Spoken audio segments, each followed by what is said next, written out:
Bismillahirrahmanirrahim. Assalamualaikum warahmatullahi wabarakatuh. Subhanallah bihamdihi, subhanallahil azim, adada khalqihi wa ridha nafsihi wa zinata arshihi wa midada kalimatihi.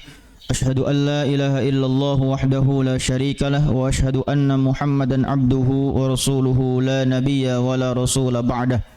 Allahumma salli wa sallim wa barik ala sayyidina wa habibina wa syafi'ina wa qurrati a'yunina wa maulana Muhammadin sallallahu alaihi wasallam wa ala alihi wa sahbihi ajma'in wa man tabi'ahu ay tabi'ahum bi ihsanin ila yaumiddin. Rabbi a'udzu bika min hamazati syayatin wa a'udzu bika rabbi ay yahdurun. Subhanaka la ilma lana illa ma 'allamtana innaka antal alimul hakim. La haula wa la quwwata illa billahil aliyyil azim. Hadratil mukarram wal mukarramah yang sama-sama kita hormati, wabil khusus pengurus DKM Masjid Al-Amanah, wabil khusus Ketua DKM beserta jajaran pengurus DKM yang mohon maaf tidak bisa saya sebutkan satu persatu, tapi tidak mengurangi rasa hormat dan ta'zim saya pribadi kepada para pengurus DKM sekalian serta semua jamaah yang dirahmati oleh Allah Subhanahu wa taala. Bapak Ibu jamaah yang dirahmati Allah Subhanahu wa taala, alhamdulillah summa alhamdulillah, pada kesempatan pagi hari ini kita diberikan kekuatan oleh Allah untuk sholat subuh berjamaah, yang ini adalah hidayah dan anugerah dari Allah Subhanahu wa taala. Kata Nabi sallallahu alaihi wasallam, orang-orang yang munafik itu paling berat melaksanakan sholat isya dan sholat subuh. Bahkan sebagian ulama mengatakan bahwa kalau umat Islam mau bangkit, mau maju, itu salah satu patokannya adalah jamaah sholat subuhnya harus seperti jamaah sholat Jumat. Saya pribadi tinggal di Puri Nirwana 1 Cibinong, Pak Haji, para jamaah yang dirahmati Allah. Di kompleks saya subuhnya seperti ini. Cuma emang kebanyakan pensiunan. Yang di sini agak beda, ternyata banyak anak muda. Alhamdulillah. Tapi yang lain juga kayaknya yang udah pensiun juga kayaknya masih muda semua, semangat ibadahnya nih. Amin ya Allah ya Rabbal alamin. Alhamdulillah. Ini adalah nikmat yang besar dari Allah Subhanahu wa taala, karena jamaah yang dirahmati Allah Subhanahu wa taala, kalau dunia yang Islam, yang non muslim, yang Islam, mohon maaf, yang kafir, semua Allah kasih. Benar apa benar? Tapi kalau kekuatan hidayah untuk beribadah, apalagi sholat subuh berjamaah, tidak Allah berikan kepada semua manusia, tidak semua hambanya diberikan oleh Allah Subhanahu wa taala, kecuali hamba yang dipilih oleh Allah Subhanahu wa taala. Mudah-mudahan salat subuh kita diterima oleh Allah Subhanahu wa taala. Amin ya Allah ya rabbal alamin. Jamaah yang dirahmati Allah Subhanahu wa taala, dalam rangka syukur kita kepada Allah Subhanahu wa taala, kata Imam Al-Ghazali, cara bersyukur itu ada 3 macam. Yang pertama, asyukru bil lisan. Syukur dengan lisan kita. Ketika kita mendapatkan nikmat, kita bersyukur, lisan kita mengucapkan alhamdulillahi rabbil alamin. Yang kedua, asyukru bil qalbi. Syukur dengan hati kita. Hati kita merasa cukup atas rizki yang Allah berikan kepada kita. Hati kita merasa ridho atas takdir yang sudah Allah tentukan untuk kita. Cuma kadang di kehidupan sehari-hari kita suka sekali-kali, kadang bahkan sering, lisan kita mengucapkan alhamdulillahi rabbil alamin, tapi sebenarnya dalam hati kita masih protes. Kenapa cuma segini ya Allah yang saya dapat? Kadang lisan dan hati enggak sinkron. Kalau lisan mengucapkan alhamdulillahirabbil alamin, tapi hati kita masih tidak ridho, tidak merasa cukup atas rizki yang Allah berikan kepada kita, kira-kira itu sudah termasuk syukur atau belum? Belum sempurna. Yang ketiga ini yang paling berat, asyukru bil a'mal, syukur dengan amal atau perbuatan kita. Kita sholat subuh berjamaah ini juga dalam rangka bentuk syukur kita. Kita masih dihidupkan oleh Allah Subhanahu wa taala sampai hari ini. Imam Al-Ghazali pernah ditanya sama murid-murid beliau, "Wahai Syekh, kenapa Allah masih menghidupkan kita sampai hari ini?" Imam Al-Ghazali menjawab, "Karena dosa-dosa kita masih banyak, amal kita masih sedikit." Ini yang paling berat, asyukru bil a'mal, syukur dengan perbuatan kita. Ini yang bapak-bapak, Aufa tanya, "Pak, bersyukur nggak punya istri?" Kayaknya ada yang belum jawab nih. Syukur nggak Pak punya istri Pak? Bersyukur. Alhamdulillah. Bagaimana bentuk syukur kita atas nikmat yang Allah berikan kepada kita dalam bentuk istri, dalam bentuk perbuatan? Dikasih uang bulanan, ya, disayang, ya, dibimbing di jalan Allah Subhanahu wa taala. Bahwa seorang suami bukan hanya kewajiban mencari nafkah, tapi juga membimbing istri dan anak-anak di jalan Allah Subhanahu wa taala. Yang ibu-ibu kayaknya nggak begitu banyak yang ibu-ibu. Yang ibu-ibu bersyukur nggak Bu punya suami Bu? Bersyukur. Bagaimana cara ibu bersyukur atas nikmat dari Allah, atas nikmat suami yang Allah berikan dalam bentuk perbuatan? Mendorong supaya tahajud. Jadi yang bangunin istrinya ya Pak. Masya Allah. Kemudian apa lagi? Ya. Salah satu bentuk syukur istri atas nikmat suami yang Allah berikan dalam bentuk perbuatan adalah istri taat kepada suami. Makanya Pak, Imam Al-Ghazali, lagi-lagi kita bahas Imam Al-Ghazali, beliau tuh iri sama kaum perempuan Pak. Kenapa? Karena kaum perempuan ada jaminan surga, kaum laki-laki belum ada jaminan surga. Kata Nabi SAW, siapa seorang wanita muslimah, siapa seorang istri yang sholat 5 waktu, puasa bulan Ramadan, taat kepada suaminya, udkhulil jannah min ayyi abwabil jannah syi'ti, maka dia bisa masuk surga dari pintu mana saja yang dia inginkan. Cuma 3 hal doang Pak, ibu-ibu. Salat 5 waktu, puasa bulan Ramadan, dan taat kepada suami. Kalau laki-laki nggak ada jaminan surga Pak. Nggak ada hadis misalnya menyebutkan siapa seorang suami memberikan uang bulanan minimal 5 juta sebulan, maka dia masuk surga tanpa hisab. Ada nggak hadis begitu? Nggak ada. Tapi kalau perempuan seorang istri cukup sholat 5 waktu, puasa bulan Ramadan, dan taat kepada suaminya, udkhulil jannah min ayyi abwabil jannah syi'ti, maka dia bisa masuk surga dari pintu mana saja yang dia inginkan. Sebenarnya Pak, di dunia ini yang bebannya paling berat, yang paling wajib cari nafkah, suami apa istri Pak? Karena banyaknya bapak nanya ke bapak nih, suami apa istri? Suami.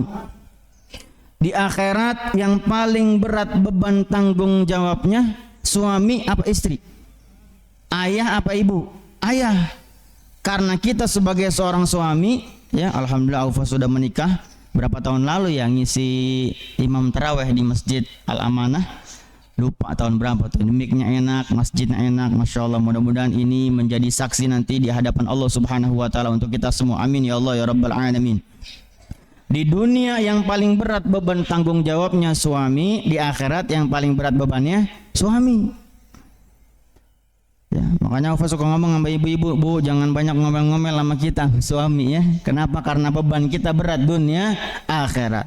Ya ayyuhalladzina amanu qu anfusakum wa ahlikum nara. Wahai orang-orang yang beriman, jagalah diri kalian dan keluarga kalian dari api nerakanya Allah Subhanahu wa taala. Dan yang paling berat adalah beban seorang suami, beban seorang ayah, karena nanti di akhirat kita bukan hanya menanggung dosa kita sendiri, tapi juga menanggung dosa istri dan anak-anak kita. Mudah-mudahan Allah menyelamatkan kita semua dunia dan akhirat. Amin ya Allah ya rabbal alamin. Bapak Ibu yang dirahmati Allah Subhanahu wa taala, kita masuk ke materi. Temanya hari ini adalah pemuda yang dicintai oleh Allah Subhanahu wa taala. Jamaah yang dirahmati Allah Subhanahu wa taala, khususnya adik-adik, teman-teman pemuda, juga untuk ini bekal buat anak-anak kita, bahwa sekarang kita hidup di akhir zaman yang luar biasa rusak.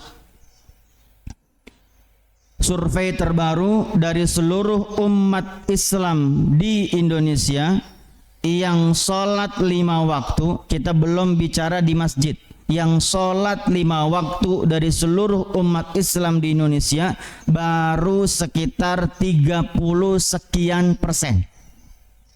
Jadi masih banyak yang belum sholat. Makanya PR kita masih banyak, jalan dakwah kita masih banyak. Makanya saya suka bilang, saya ceramah di mana-mana, umat Islam di Indonesia kita semua belajar ya. Enggak usah kita ribut masalah furu'iyah di dalam agama. Enggak usah kita ribut masalah cabang di dalam agama. Contoh, di luar sana misalnya ada yang subuhnya kunut, enggak kunut berantem. Padahal subuhnya kunut, enggak kunut, dua-duanya benar. Yang salah yang enggak sholat subuh. Setuju apa setuju? Zikir, ada yang pakai tasbih yang biji-biji, ada yang pakai jari tangan, dua-duanya betul. Yang salah yang gak mau berzikir kepada Allah Subhanahu wa ta'ala. Kita baca sholawat, ada yang pakai sayyidina, ada yang gak pakai sayyidina, dua-duanya betul. Yang salah yang tidak mau bersolawat kepada baginda Nabi Muhammad sallallahu alaihi wasallam. Kita kadang ribut di hal-hal furu'iyah. Tahun lalu atas izin Allah saya mengisi di percetakan uang Republik Indonesia di Peruri. Dari stasiun kereta ke lokasi saya naik gokar, Pak Haji. Naik gokar, drivernya masih muda. Kemudian drivernya nanya sama saya, Ustaz, sebetulnya saya pengen memperdalam ilmu agama Ustaz, tapi saya lihat di media sosial, di Instagram, di Facebook, ustadz-ustadz yang pinter-pinter pada berantem. Benar apa benar? Benar. Berdebat, sibuk berdebat, padahal tadi PR kita yang jauh lebih penting masih banyak. Kenapa? Karena umat Islam yang sholat 5 waktu belum bicara di masjid, baru yang sholat 5 waktu baru sekitar 30 sekian persen. Sementara sebagian saudara-saudara kita sibuk ribut tahlilan enggak tahlilan, maulid nabi enggak maulid nabi, kunut enggak kunut berantem, ya, sayyidina enggak sayyidina berantem. Enggak sepaham, enggak mau salaman. Na'udzubillahi min dzalik. Maka jemaah yang dirahmati Allah Subhanahu wa taala, ini menjadi teguran buat kita, menjadi muhasabah diri kita bahwa PR kita masih banyak, terutama yang paling menjadi tanggung jawab kita adalah diri kita dan keluarga kita yang harus kita selamatkan dari api nerakanya Allah Subhanahu wa taala. Jemaah yang dirahmati Allah Subhanahu wa taala, pemuda yang dicintai oleh Allah Subhanahu wa taala, yang pertama indikasinya adalah pemuda yang banyak bertaubat kepada Allah Subhanahu wa taala. Satu ketika Sultanul Aulia Sayyidina Syekh Abdul Qadir Al-Jailani, ulama salaf, ulama yang lahir pada tahun 470 Hijriah, beliau sedang berjalan bersama murid-murid beliau fi aziqatil Baghdad, di lorong-lorong kota Baghdad. Kemudian ketika beliau berjalan bersama murid-murid beliau fi aziqatil Baghdad, di lorong-lorong kota Baghdad, tiba-tiba tawaqqafahumus sakranu. Perjalanan beliau bersama murid-murid beliau diberhentikan, di stop oleh seorang pemuda yang compang-camping dan ahli maksiat. bagaimana akhlak Sultanul Aulia Sayyidina Syekh Abdul Qadir Al-Jilani bersama murid-murid beliau ketika diberhentikan perjalanannya oleh seorang pemuda yang ahli maksiat, Syekh Abdul Qadir Jailani, fatabassama, beliau tersenyum. Jadi salah satu ciri orang baik adalah selalu belajar menganggap orang lain baik. Bapak Ibu yang dirahmati Allah, kalau kita ketemu sama orang yang berbuat dosa, kalau kita ketemu dengan orang yang berbuat maksiat, yang boleh kita benci perbuatan dosanya atau pelaku dosanya? Perbuatan dosanya. Kita tidak dibenarkan membenci pelaku dosa. Kita tidak dibenarkan membenci pelaku maksiat. Yang boleh kita benci adalah perbuatan maksiatnya. Kenapa? Karena bisa jadi seseorang kalau bertaubat di hadapan Allah Subhanahu wa taala, menangis di tengah malam, lalu air mata taubatnya diterima oleh Allah Subhanahu wa taala, dia bisa diangkat menjadi golongan orang-orang soleh, bahkan para kekasih Allah Subhanahu wa taala. Ketika diberhentikan perjalanannya oleh seorang anak muda yang compang-camping dan ahli maksiat, fatabassama, Syekh Abdul Qadir Jailani tersenyum. Makanya kata beliau dikehendaki oleh Allah, diangkat oleh Allah menjadi seorang kekasih Allah Subhanahu wa taala itu dari pintu tawadu. Ada orang diangkat menjadi kekasih Allah dari pintu salat tahajud. Ada orang diangkat menjadi kekasih Allah dari pintu sedekah. Ada orang diangkat menjadi kekasih Allah karena banyak zikir dan salawatnya kepada baginda Nabi Muhammad SAW.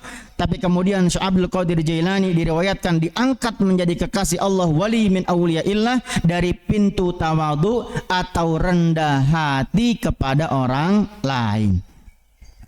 Kemudian seorang pemuda yang compang-camping yang ahli maksiat ini bertanya kepada Syekh Abdul Qadir Jailani dengan 3 pertanyaan. Yang pertama, ya Abdul Qadir, halillahu qadirun ayyatuba alayya? Wahai Syekh Abdul Qadir Jailani, apakah Allah mampu mengampuni dan memaafkan seluruh dosa dan maksiat yang pernah saya perbuat? Fatabassama, Syekh Abdul Qadir Jailani tersenyum. Kemudian beliau berkata, wallahu qadirun, Allah mampu mengampuni dan memaafkan seluruh dosa dan maksiat yang pernah kamu perbuat. Ada satu ayat favorit saya pribadi dan ayat favorit para pendosa, yakni Quran surah Az-Zumar ayat ke-53. Surat Az-Zumar ayat ke-53. A'udzu billahi minasy syaithanir rajim. Bismillahirrahmanirrahim. Qul ya ibadiyalladzina asrafu ala anfusihim la taqnatu min rahmatillah innallaha yaghfiru dzunuba jami'a innahu huwal ghafurur rahim. Kata Allah Subhanahu wa taala, Qul ya ibadiyalladzina asrafu ala anfusihim, katakanlah wahai hamba-hambaku yang melampaui batas terhadap diri mereka sendiri. Seorang ulama menafsirkan yang disebutkan melampaui batas, Bapak Ibu yang dirahmati Allah Subhanahu wa taala, adalah kalau seseorang pernah melakukan, na'udzubillah min dzalik, pernah melakukan dosa besar yang namanya berzina, maka dia berzina tidak hanya 1 kali. Itu yang disebut melampaui batas. Kalau seseorang pernah melakukan dosa besar yang namanya minum minuman keras, maka dia minum minuman keras tidak hanya 1 kali. Itu yang disebut melampaui batas. Qul ya ibadiyalladzina asrafu ala anfusihim. Kalimat Allah selanjutnya, la taqnatu mir rahmatillah. Janganlah kamu putus asa dari rahmat Allah. Maka dosa terbesar adalah apabila seseorang menganggap Allah tidak mampu mengampuni dosa-dosanya. Dosa terbesar adalah ketika seseorang menganggap Allah tidak mampu mengampuni dosa-dosanya.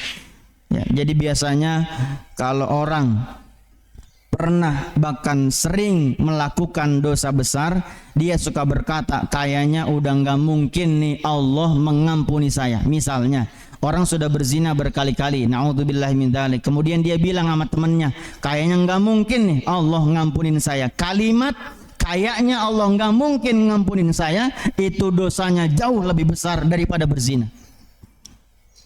La taqnatu mir rahmatillah, innallaha yaghfirudz dzunuba jami'a. Sesungguhnya Allah mengampuni seluruh dosa-dosa. Ya, dalam Riyadhus Shalihin, dalam hadis kita tahu bahwa ada kisah seorang pelacur yang akhirnya masuk ke dalam surga karena di akhir hidupnya dia melakukan kebaikan, memberikan minum kepada seekor anjing. Para wali min auliyaillah banyak yang perjalanannya para kekasih Allah dulu bukan orang yang baik-baik saja. Bishr al-Hafi misalnya, seorang anak raja, tiap malam hidupnya di kehidupan malam ya, dan dengan perempuan-perempuan.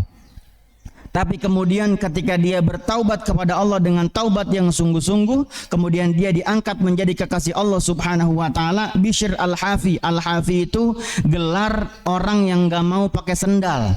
Jadi dia semenjak taubat enggak mau pakai sendal. Kenapa? Karena saking dia merasa amat berdosa, dia enggak berani nginjek buminya Allah dengan sendal kecuali langsung dengan kulit kakinya. Jadi banyak perjalanan kekasih Allah yang dulunya bukan orang yang baik-baik saja, bukan orang yang baik. Ya. Maka jemaah yang dirahmati Allah Subhanahu wa taala, la taqnatu mir rahmatillah, innallaha yaghfirudz dzunuba jami'a, innahu huwal ghafurur rahim. Sesungguhnya dialah Allah yang Maha Pengampun lagi Maha Penyayang. Sebesar apapun dosa kita, sebesar apapun dosa seseorang di masa lalu, ketika seorang hamba datang ke hadapan Allah meminta ampun kepada Allah Subhanahu wa taala, insya Allah Allah akan mengampuninya. Kata Imam Al-Qushairi, syarat taubat ada 3. Yang pertama menyesal. Syarat taubat ada 3, kata Imam Al-Qushairi dalam kitab Risalatul Qushairiyah. Syarat taubat ada 3. Yang pertama menyesal, menyesali perbuatan dosa yang pernah dilakukan. Yang kedua meninggalkan perbuatan dosa yang pernah dilakukan. Yang ketiga bertekad untuk tidak mengulangi perbuatan dosa yang pernah dilakukan. Satu menyesal, 2 meninggalkan, 3 bertekad. Kalau dosa berkaitan dengan sesama manusia, maka ada yang keempat, yakni meminta maaf atau meminta ridho dari manusia yang bersangkutan. Seorang pemuda datang kepada seorang syekh, wahai syekh, bagaimana dengan saya wahai syekh? Setiap saya taubat maksiat lagi. Biasanya yang muda-muda nih, taubat maksiat lagi, taubat lagi maksiat lagi, taubat lagi maksiat lagi. Kemudian syekh itu menjawab, teruslah bertaubat hingga nanti kamu merasa bosan untuk bermaksiat. Ya, kalau tobat maksiat itu biasanya kita nyebutnya tobat sambel, belum taubatan nasuha. Ya. Gimana Ustadz kalau saya masih tobat maksiat lagi, maksiat lagi, terus jangan bosan bertaubat hingga nanti kamu bosan melakukan maksiat. Di zaman Nabi Musa alaihissalam ada seorang pemuda yang saking banyak maksiatnya, saking banyak kerusakan yang dia lakukan di dalam kampungnya, diriwayatkan dia diusir dari kampungnya. saking banyak kerusakan dan maksiat yang dia perbuat. Setelah dia diusir dari kampungnya, diriwayatkan pemuda ini benar-benar pemuda kisahnya, pemuda ini jalan ke tengah padang pasir, ke tengah gurun pasir tanpa tujuan dan arah. Diriwayatkan dia bertaubat kepada Allah Subhanahu wa taala selama 3 hari berturut-turut. Pemuda ini mengatakan kepada Allah, ya Allah, manusia telah mengusirku ya Allah, tapi Engkau ya Allah, Engkau tidak akan pernah mengusir hamba-hambamu yang datang meminta ampun kepadamu, maka ampunilah aku ya Allah. Diriwayatkan anak muda ini bertaubat hanya 3 hari berturut-turut setelah dia diusir dari kampungnya. Kemudian diriwayatkan anak muda ini wafat di tengah padang pasir.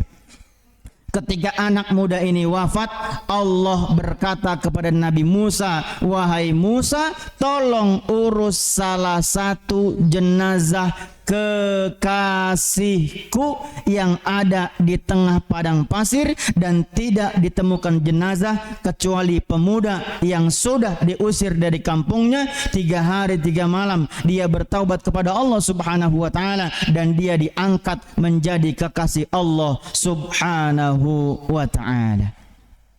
Maka jangan pernah kita putus asa dari rahmat Allah. Jangan pernah menganggap Allah tidak mampu mengampuni dosa-dosa kita. Maka pertanyaan pemuda kepada Syekh Abdul Qadir Jailani, pertanyaan yang kedua, ya Abdul Qadir, halillahu qadirun ayyaj'alani makanak? Wahai Syekh Abdul Qadir Jailani, apakah Allah mampu mengubah saya yang tadinya ahli maksiat, saya yang banyak maksiat selama ini, apakah Allah mampu mengubah saya menjadi seorang orang yang soleh, menjadi seorang guru besar seperti engkau wahai Syekh Abdul Qadir Jailani? Fatabassama, Syekh Abdul Qadir Jailani tersenyum dan beliau berkata, wallahu qadirun, Allah mampu mengubah engkau yang tadinya ahli maksiat menjadi golongan orang-orang soleh.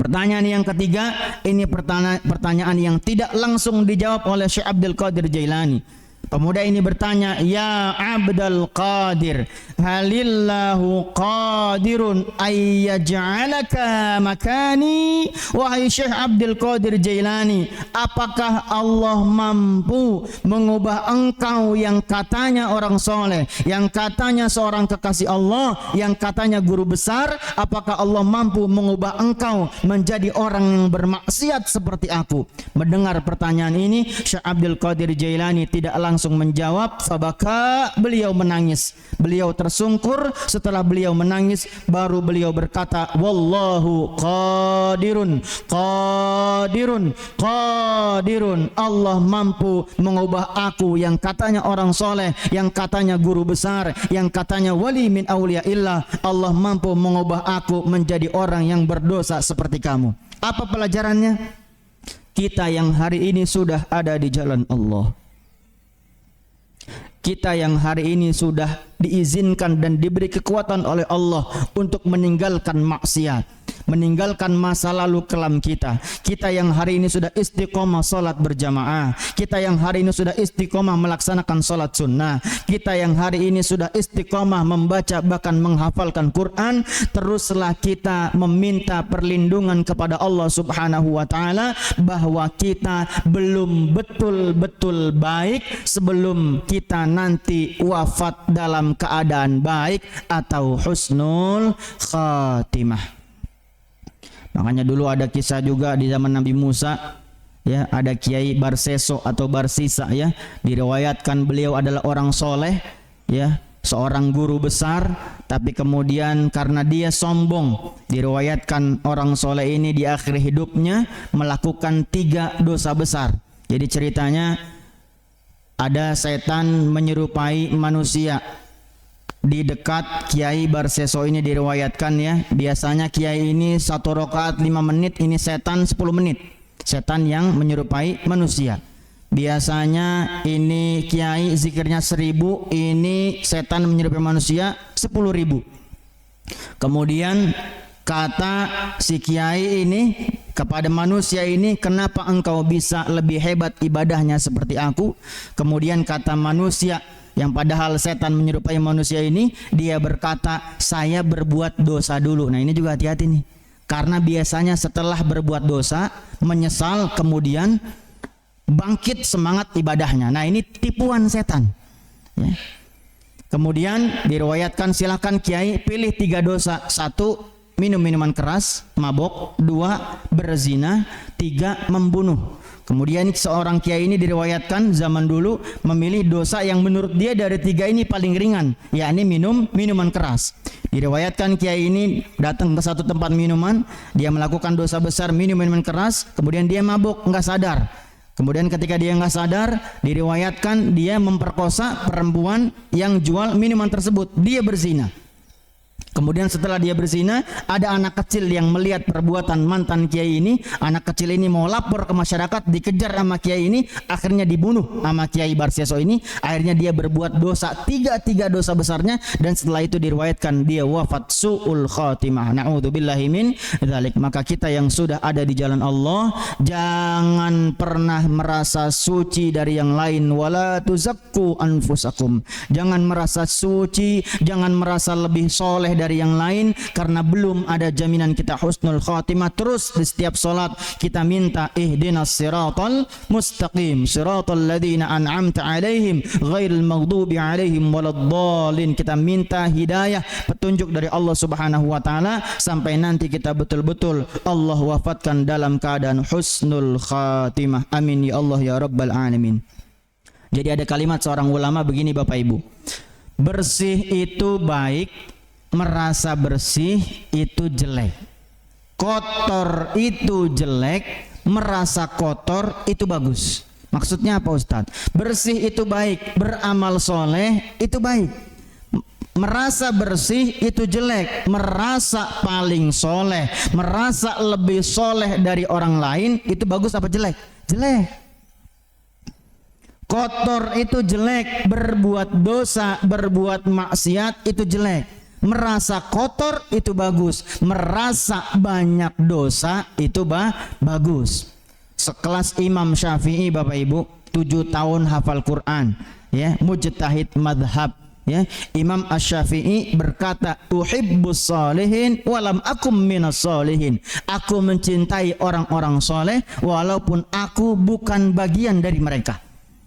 Ini tentu bentuk ketawaduan beliau. Nah tadi yang kita bahas di awal, bahwa orang jika ibadahnya benar, maka seorang ulama, guru kami Syekhina Umar bi Arwahina Kiai Zain Zarnuji, pimpinan Pondok Pesantren Raudhatul Hikam Cibinong Bogor, ketika beliau membahas kitab Hikam Ibnu Athaillah As-Sakandari, beliau mengatakan, ciri ibadah seseorang diterima oleh Allah adalah ketika seseorang semakin rajin ibadah, semakin akhlaknya baik.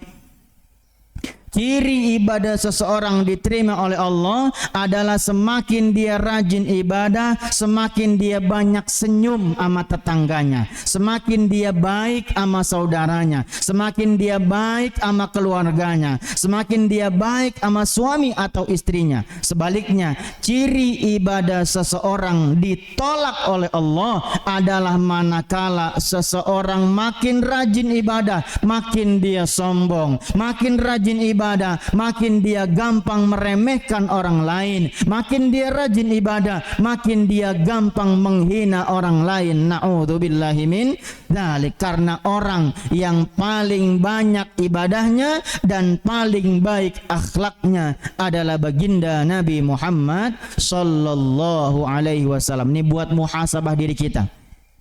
Kalau kita kok makin rajin jamaah, makin rajin tahajud, kok makin gampang ngeremehin orang, ya. Kalau kita beres sholat berjamaah, kemudian kita keluar rumah, keluar masjid, ketemu tetangga kita yang nggak pernah ke masjid, dalam hati ini kita ngomong, mendingan saya rajin ke masjid, dia nggak pernah ke masjid. Itu perbuatan hati bagus apa jelek? Jelek. Yang bagus adalah ketika kita keluar, kita lihat tetangga kita enggak pernah ke masjid, bahkan enggak pernah sholat. Dalam hati kita, ya Allah, terima kasih Engkau telah menganugerahi hidayah kepada saya sehingga saya bisa sholat. Dan berikan ini juga kepada tetangga saya, kepada saudara saya yang belum sholat, insya Allah. Yang pertama, pemuda yang dicintai oleh Allah adalah pemuda yang banyak bertaubat kepada Allah. Innallaha yuhibbut tawwabina wa yuhibbul mutatahhirin. Allah mencintai orang-orang yang bertaubat dan orang-orang yang mensucikan diri. Yang kedua, indikator pemuda yang dicintai oleh Allah setelah bertaubat, yang kedua adalah pemuda yang menahan diri dari maksiat. Ini bekal juga buat diri saya pribadi, buat anak muda yang di sini, dan buat anak-anak kita yang di rumah, buat anak cucu kita. Kalau mau punya kehidupan dunia yang baik, apalagi nanti di akhirat, jangan sampai kita melakukan banyak maksiat, apalagi dosa-dosa besar. Dalilnya apa? Quran surah Thaha ayat 124. Wa man a'rada an dzikri fa inna lahu ma'isyatan dhanka wa nahsyuruhu yaumal qiyamati a'ma. Wa man a'rada an dzikri, barang siapa yang lupa akan peringatanku, kata Allah, wa man a'rada an dzikri fa inna lahu ma'isyatan dhanka, maka akan aku berikan kehidupan yang sempit. Ada kisah lagi. Guru kami dulu di pesantren selalu membuka majelis buat jamaah, ya, bagi jamaah yang mau konsultasi tentang hajatnya yang belum terkabul atau masalahnya yang belum selesai, maka guru kami membuka majelis saat itu. Kemudian Bapak Ibu, datang sepasang suami istri yang si suami semenjak menikah, semenjak 7 tahun menikah, dia tidak pernah kerja sama sekali. Satu, ini buat muhasabah diri kita. Dua, ini buat bekal juga buat anak cucu kita, kisah ini. Semenjak menikah, 7 tahun menikah, dia nggak pernah kerja sama sekali. Kenapa nggak usaha? Makin usaha makin rugi, makin usaha makin rugi. Ini nggak kerja 7 tahun semenjak nikah. Kehidupan yang sempit apa yang lapang? Sempit. Maka dulu guru kami punya catatan 10 dosa besar, yang kita singkat hanya menjadi 5 dosa besar saja. Yang ini ditanya kepada setiap orang yang datang mengeluhkan masalahnya yang belum selesai atau hajatnya yang belum terkabul. Kemudian suami istri ini ditanya, dosa besar yang pertama yang harus kita hindari, yang harus anak muda hindari adalah syirik atau menyekutukan Allah subhanahu wa ta'ala. Ditanya kepada suami istri ini, kemudian suami istri ini geleng-geleng kepala. Mereka berdua tidak melakukan perbuatan syirik. Suaminya nggak kerja, tapi istrinya kerja sebagai guru. Jadi suaminya nih yang sempit nih. Suaminya yang harus dicari apa masalahnya atau dosanya di masa lalu. Yang pertama adalah syirik atau menyekutukan Allah subhanahu wa ta'ala. Yang kedua adalah meninggalkan sholat. Kalau kita yang muda pengen punya kehidupan yang baik di masa depan, jangan pernah kita meninggalkan sholat. Karena negeri kita Indonesia tidak kekurangan orang pinter, tapi negeri kita kekurangan orang soleh dan orang yang akhlaknya baik. Ciri utama orang soleh dan akhlaknya baik adalah melakukan sholat. Pak, itu yang korupsi miliaran orang pinter apa orang bodoh? Orang pinter, nggak mungkin lulusan SD korupsi miliaran, Pak. Benar apa benar? Benar. Tapi dia tidak punya akhlak. Dua, dosa besar yang kedua yang harus dihindari anak muda. Bekal buat diri kita yang masih muda, bekal buat anak cucu kita, Bapak Ibu yang hadir di sini. Dosa besar yang kedua adalah meninggalkan sholat. Bohong orang pengen dunianya sukses, tapi dia meninggalkan sholat, yang artinya dia meninggalkan Allah subhanahu wa ta'ala. Dosa besar yang ketiga adalah durhaka sama orang tua. Kalau kita ada masalah yang gak selesai-selesai, kesulitan yang gak ketemu jalan keluarnya, coba kita muhasabah diri. Jangan-jangan kita punya dosa besar di masa lalu yang namanya durhaka sama orang tua. Tadi dosa besar yang kedua ditanya sama suami istri ini. Kemudian ternyata si suami menjawab dia adalah marbot masjid. Enggak mungkin dia melakukan sholat. Dia yang azan, dia yang qomat. Bahkan di Indonesia banyak, dia yang azan, dia yang qomat, dia yang imam, dia yang makmum. Benar apa benar? Di luar sana banyak gak masjid sepi Pak? Banyak. Makanya alhamdulillah ini nikmat yang besar dari Allah, Masjid Al-Amanah. Mudah-mudahan ini istiqomah ila yaumil qiyamah. Amin ya Allah ya rabbal alamin. Dosa besar yang kedua meninggalkan sholat. Dosa besar yang ketiga durhaka sama orang tua. Ternyata suami istri ini orang tuanya meninggal dari kecil. Dosa besar yang keempat, ini yang harus kita waspadai, kita nasihati buat anak cucu kita, buat pemuda juga yang ada di sini. Dosa besar yang keempat adalah berzina atau pacaran. Tapi suami istri ini Bapak Ibu, teman-teman dirahmati Allah Subhanahu wa taala yang muda-muda, suami istri ini mohon izin, mohon maaf. Ini pakaian luarnya soleh-solehah.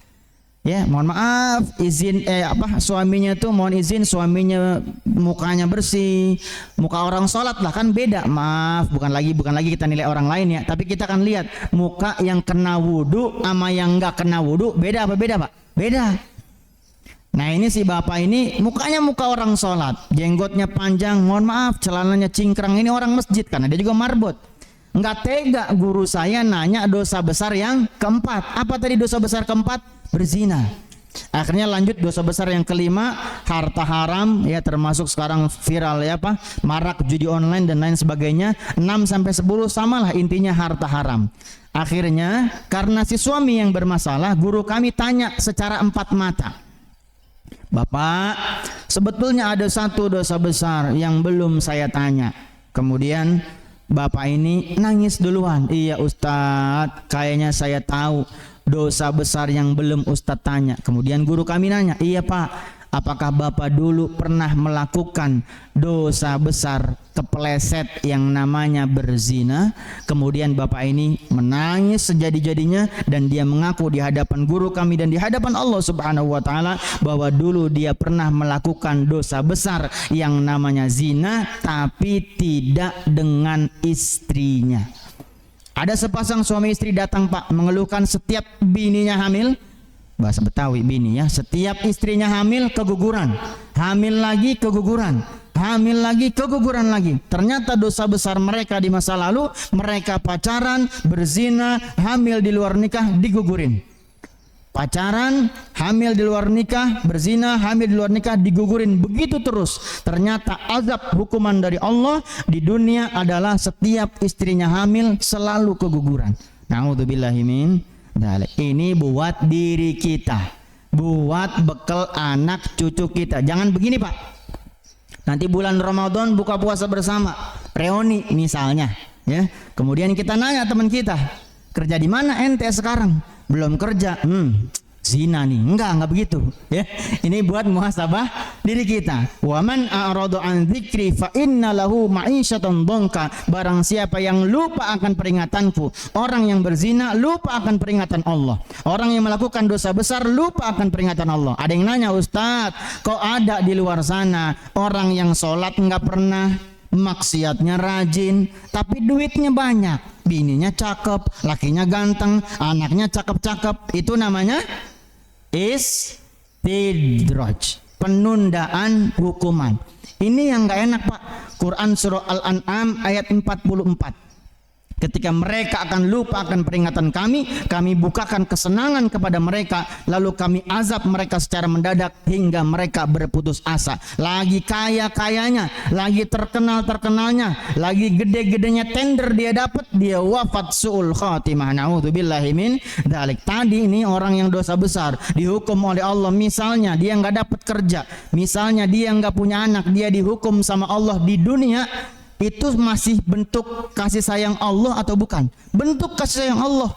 Yang kita takut, yang kita khawatir, seseorang yang lupa sama Allah, lupa akan peringatan Allah, banyak melakukan dosa besar, tapi hidupnya selalu senang. Ya, senang belum tentu tenang. Ada orang tabungannya tinggal 5 juta tapi hatinya tenang. Yang kedua tabungannya 5 miliar tapi hatinya tidak tenang. Lebih baik mana Pak?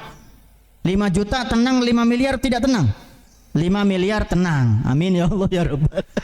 Sama ustadznya juga kodenya begitu. Amin ya Allah ya Rabbal. Nah, yang penting mah cukup. Kita mau berangkat umroh cukup. Amin. Mau ngumrohin orang lain cukup. Amin. Ya, amin ya Allah ya Rabbal alamin. Kata Nabi SAW, laisal ghina bikatsratil mal, walakinnal ghina ghinnan nafs. Orang yang kaya bukanlah orang yang banyak hartanya, tapi orang yang kaya adalah orang yang kaya hatinya atau merasa cukup. Bapak Ibu jamaah yang dirahmati Allah, teman-teman dirahmati Allah Subhanahu wa taala, yang pertama indikasi pemuda yang dicintai oleh Allah adalah pemuda yang banyak bertaubat. Kenapa banyak bertaubat? Karena nggak mungkin kita nggak berbuat dosa. Kullu bani Adam khatta'un wa khairul khatta'ina at-tawwabun. Setiap anak Adam pasti berbuat dosa dan sebaik-baik orang yang berbuat dosa adalah orang yang bertaubat kepada Allah Subhanahu wa taala. Ya ayyuhalladzina amanu tubu ilallahi taubatan nasuha ila akhir ayat. Wahai orang-orang yang beriman, bertaubatlah kepada Allah dengan taubat nasuha, dengan taubat yang sebenar-benarnya. Yang kedua adalah pemuda yang menahan diri dari maksiat, terutama pemuda yang harus menghindarkan diri, menjaga diri dari dosa-dosa besar. Yang ketiga, yang terakhir sedikit lagi, yakni pemuda yang banyak beribadah. Dalam hadits qudsi Allah mengatakan, aku berikan satu cintaku untuk orang tua yang bertakwa, tapi aku berikan 2 cintaku sekaligus untuk anak muda yang bertakwa. Karena lebih banyak godaan ketika kita tua apa muda? Ini kan masih muda semua ya. Insya semangat ibadahnya luar biasa muda. Alhamdulillahirabbil alamin. Karena banyak godaan ketika muda. Banyak godaan malas ibadah ketika muda.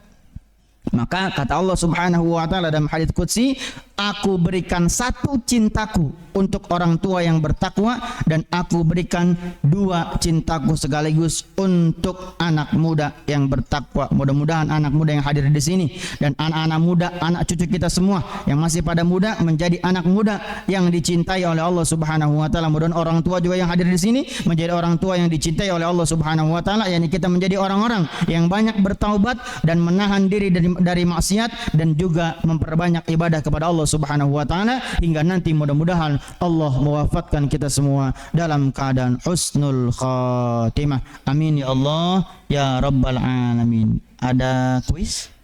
Mangga, dipersilakan. Barakallahu fikum atas semua materi dari Ustaz. Untuk berikutnya 2 orang penanya, 2 pemuda-pemudi yang mau bertanya. Silakan angkat tangannya. Angkat tangannya terlebih dahulu yang mau bertanya. Ayo hitungan ketiga ya, nggak usah malu-malu. Oke, bagi yang akhwat dan ikhwan dipersilahkan.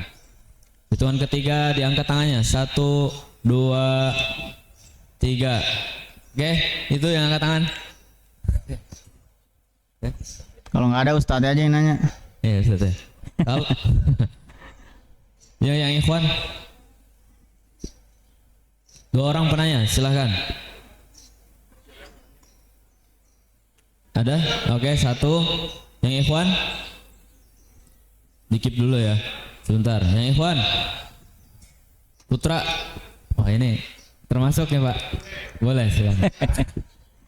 Baik, silahkan pertanyaannya.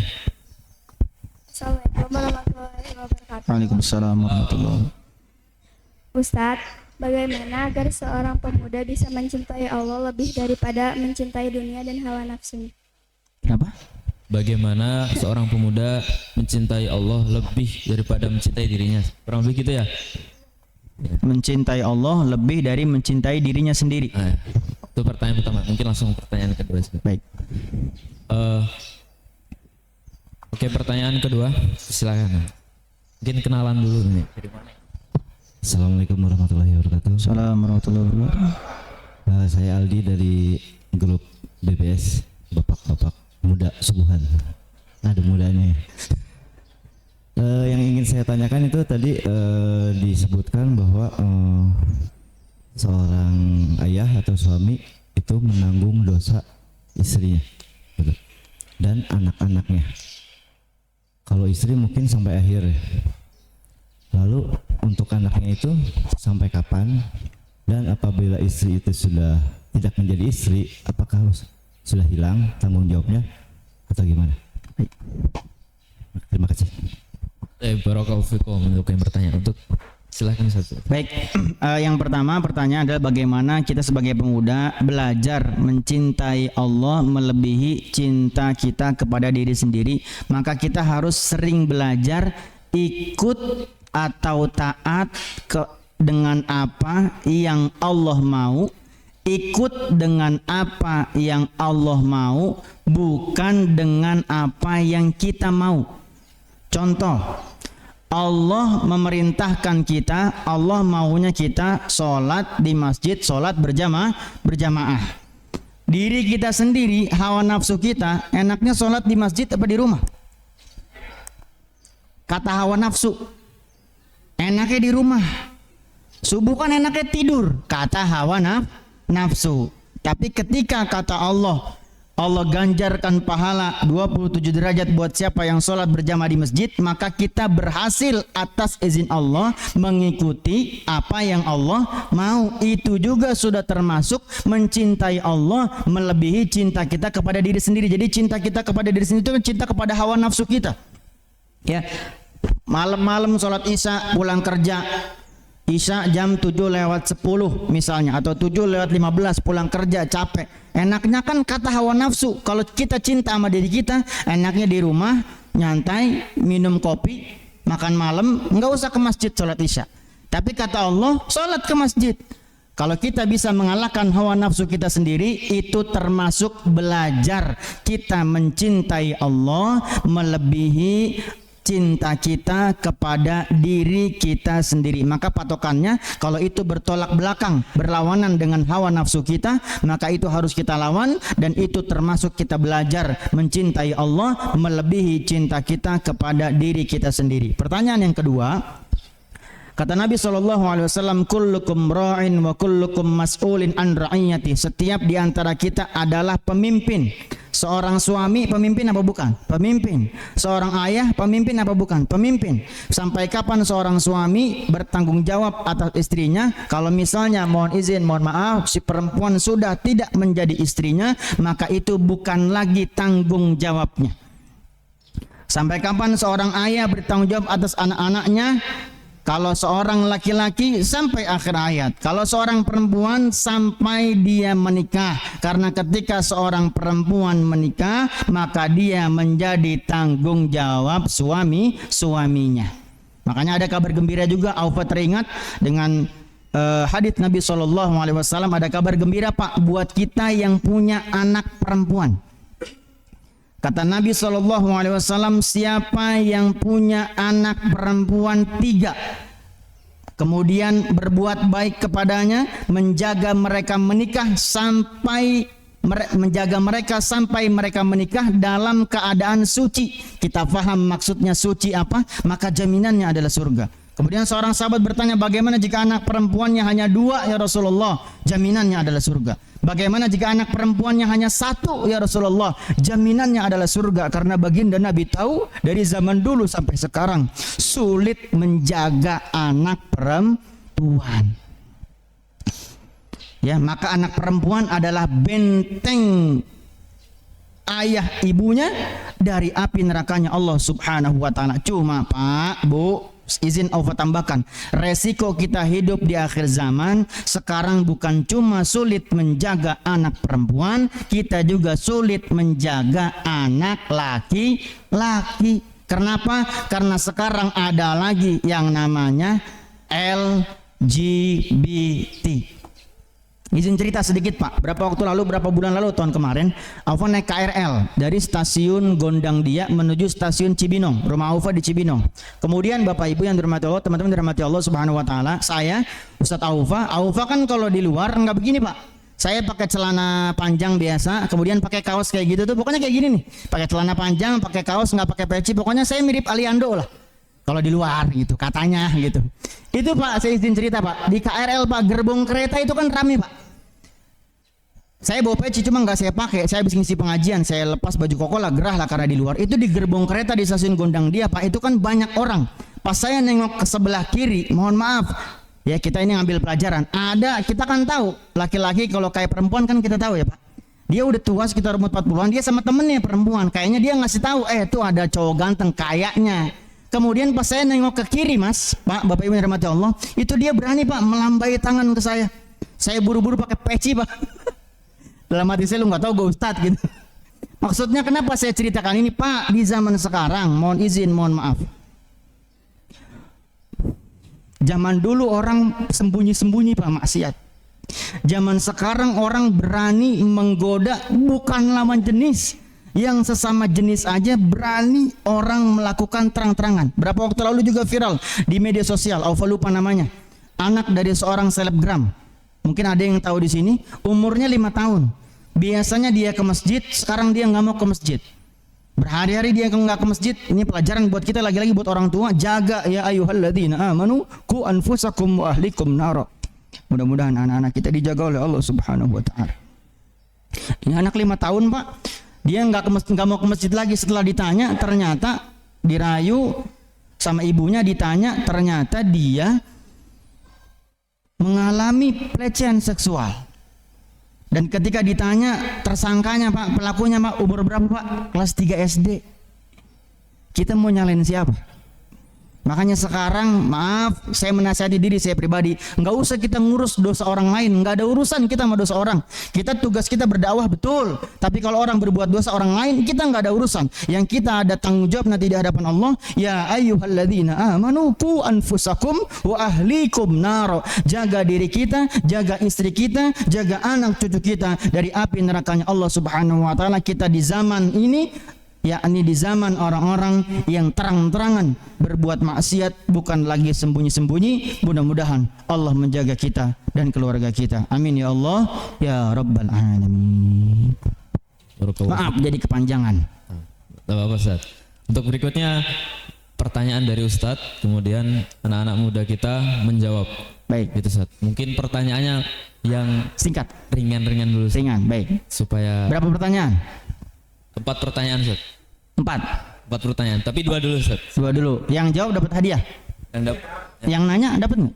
Yang dapat pahala Ustaz. Baik, dapat pahala. Siap, dapat pahala. Silakan Ustaz. Yang pertama, tadi Ustadz Alfa menyebutkan wa man a'rada an dzikri fa inna lahu ma'isyatan dhanka. Barang siapa yang lupa akan peringatanku, kata Allah, maka akan aku berikan kehidupan yang sempit. Quran surat apa? Ayat berapa? Yang ikhwan, silakan. Yang ikhwan itu Ezra sebenarnya. Wah, agak lama ya Pak.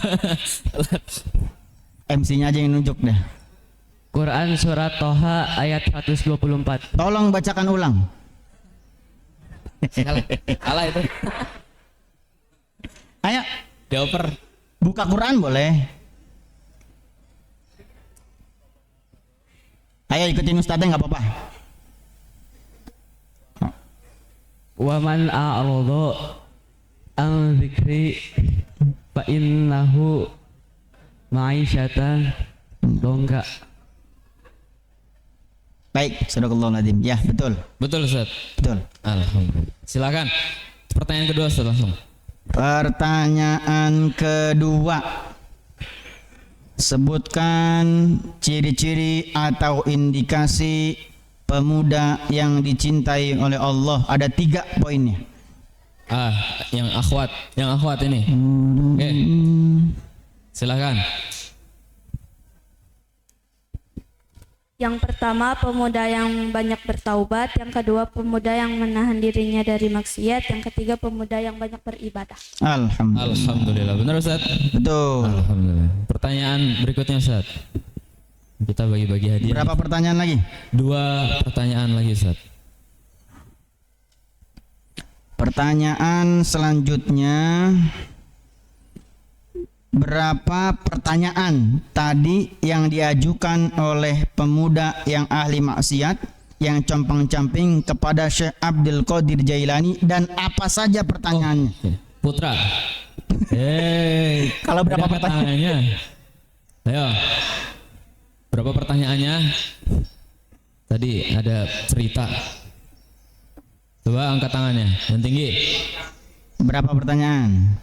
Bapak-bapaknya boleh kalau mau menjawab. Bapak-bapak muda. Coba. Yang akhwat, oke. Putra ragu-ragu putra ini yang akhwat, Terakhir ya.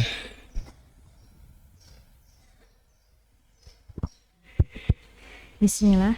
Yang pertama, Syekh, apakah Allah akan mengampuni dosa saya? Terus Syekh menjawab, iya.